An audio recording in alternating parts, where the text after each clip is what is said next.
To C programming. So today myself Siraj Alam. Today I'll discuss the basic of C programming swapped to integer numbers. Okay. So first of all हम एक notepad या फिर code editors को open कर लेंगे अपने laptop में। तो मैं इधर से जैसे देव सी प्लस प्लस को ओपन कर रहा हूँ, आप लोग अपने हिसाब से कोई कोड एडिटर ओपन कर लेना।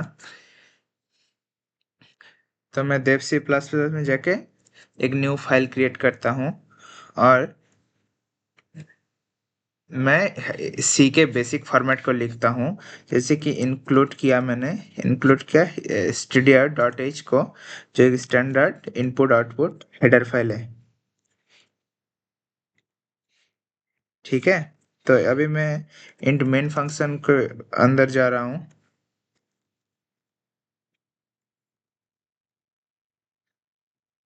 जस्ट मिनट,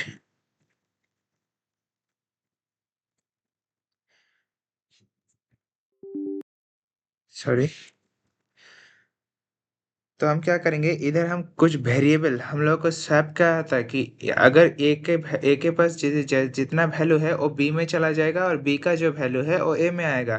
तो ये करने के लिए हमको बेसिकली क्या चाहिए, हम लोगों को एक टेम्पोररी वेरिएबल लेना पड़ेगा। तो मैं क्या करता हूँ, पहले मैं दो नंबर को लेता हूँ मेरे यूज़र से, जो कि कीबोर्ड इनपुट के हिसाब से लेगा। तो मैं इंट ए और एक बी नंबर लेता हूँ। ठीक है, और मैं क्या करता हूँ, एक टेम्पोररी वेरिएबल भी मैं इसमें ले लेता हूँ क्योंकि मुझे स्वैप करने में ये लगेगा।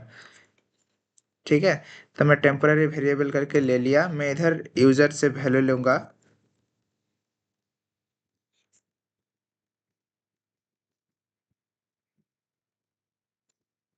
मैं बोला enter the number for a, क्योंकि ए का हम क्यों लिखते हैं कि यूज़र को समझ में आए। क्योंकि हम लोग को क्या करना है, जहाँ गुड प्रोग्रामर बनने के लिए यूज़र को समझाना पड़ेगा कि क्या हो रहा है, इस प्रोग्राम के अंदर क्या हो रहा है। तो मैंने बेसिकली स्कैन कर लिया वैल्यू को। अब मैं इसी तरह से दो नेक्स्ट वैल्यू को ले लूँगा।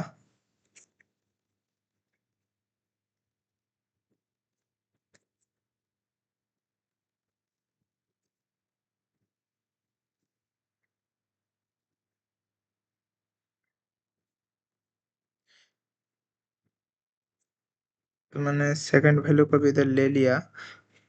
तो मैं क्या किया कि एक दो इनपुट लिए और मैं क्या दो वेरिएबल बनाए कि ए और बी, और मैंने क्या किया कि दोनों वैल्यू को ए में स्टोर किया और एक वैल्यू लेके मैंने बी में स्टोर किया। ठीक है, तो ये हमारा हो गया दोनों दो इंटीजर नंबर का इनपुट से, यूज़र से इनपुट लेना। ठीक है, अब हम क्या करेंगे, टेम्पोररी वेरिएबल का यूज़ करके हम दो नंबर को कि ए में जो नंबर दिया वो बी में स्वैप कर जाएगा और बी में जो नंबर दिया वो ए में आ जाएगा।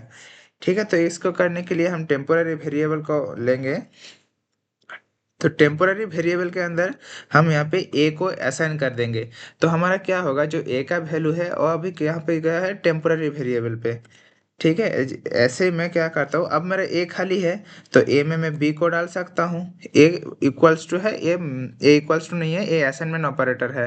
ये प्रोग्रामिंग में इसको असाइनमेंट ऑपरेटर कहते हैं। तो मेरा बी का जो वैल्यू है वो मैं ए में शिफ्ट कर दिया। ठीक है, अब मुझे क्या करना पड़ेगा कि बी में जो वैल्यू डालना पड़ेगा ए का, तो ए का वैल्यू कहाँ पे स्टोर है, उस टेम्पररी वेरिएबल के अंदर स्टोर है। ठीक है, तो मैं क्या किया कि इधर मेरा वैल्यू को स्वैप हो गया। ठीक है, अब मैं क्या करता हूँ, मैं बेसिकली प्रिंट कर देता हूँ इस दोनों ए और बी को। अब अगर देखोगे कि ये होने के बाद यूजर को समझाने के लिए मैं कुछ लिख देता हूँ। Your swapping result is a equals to modulus of D. ठीक है, तो ये हमारा क्या करता है, एक स्पेसिफिक फॉर्मेट है जो ए के वैल्यू, ऑब्वियसली इंटीजर वैल्यू ले लिए है, तो स्वैपिंग करने के बाद क्या होगा, इंटीजर ही रहेगा। इसीलिए हम ए को मॉड्यूलस में लेंगे, डी में लेंगे डेसिमल में, और बी को भी हम ऐसे इसी तरह से इसका इस रिजल्ट को स्कैन कर लेंगे। ठीक है, तो ये हमारा हो गया। अब हम क्या करेंगे, ए और बी, ये दोनों वैल्यू स्टोर है, तो इसको हम यहाँ पे डाल दिए। फिर हम क्या करेंगे, रिटर्न करेंगे, क्योंकि हमारा फंक्शन जो है इंटीजर टाइप का है, तो इंटीजर टाइप होने का, इंटीजर टाइप होगा तो हम क्या करेंगे, कुछ रिटर्न करेंगे। तो रिटर्न क्या करेंगे, इंटीजर नंबर करेंगे, तो जीरो बेसिकली इंटीजर नंबर ही है, तो हम ये रिटर्न कर दिए। तो ये हमारा प्रोग्राम लिख प्रोग्राम हो गया। तो अब हम क्या करेंगे, इसको सेव कर लेते हैं। तो इधर मैं सेव करता हूँ कि swap डॉट सी। तो मैं सेव कर लिए। अब इधर जो है कंपाइल एंड रन करके इस बटन को हम क्लिक करेंगे, तो हमारा क्या गया कि नो एरर आया है। तो मैं इधर नंबर दूंगी कि मानो कि ए के लिए मैंने 5 दिया और बी के लिए मैंने 9 दे दिया, ठीक है। तो मेरा ए ना बी का वैल्यू ए में असाइन होगा और ए का वैल्यू बी में असाइन होगा। ये देखो, ए इक्वल्स टू 9 आ गया और बी इक्वल्स टू 5 आ गया। तो इसमें इसमें क्या होता है कि इंटरचेंज हो गया है, ठीक है। जैसे कि हम दो दो ग्लास में एक लाल पानी है और एक येलो पानी है, ठीक है।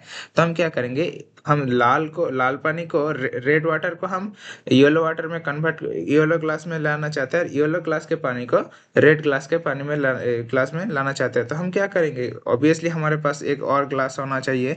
इसी तरह से टेम्पोररी वेरिएबल भी काम कर रहा है, ठीक है। तो थैंक यू सो मच। ये था स्वैपिंग का सिंपल एक कॉन्सेप्ट इन सी प्रोग्रामिंग में। Thank you.